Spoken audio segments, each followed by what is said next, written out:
President Trump is the only president this century, Republican or Democrat, who has held Russia in check and ensured peace in Europe. That's because Russia has always greatly respected President Trump and his peace through strength foreign policy approach. But overall, the bilateral talks in Alaska were very productive, and multiple key points were agreed to between the two leaders that truly opened up the door for Phase 2 discussions, which took place yesterday here at the White House, within 48 hours of that meeting in Anchorage, I may add. As you all know, there were many European leaders here, as well as Ukrainian President Zelensky. They all traveled here to meet with President Trump to maintain the momentum and work toward a lasting peace.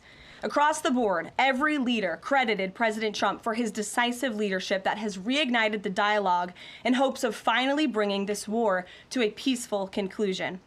Two quotes in particular capture the progress that was made and the optimism moving forward.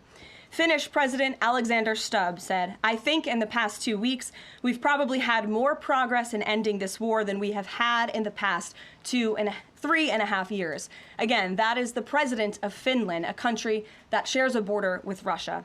That's what we call the President Trump effect. NATO Secretary General Mark Rutte also summed it up well. Without President Trump, this deadlock with Putin would not have been broken. He is the only one who could do this."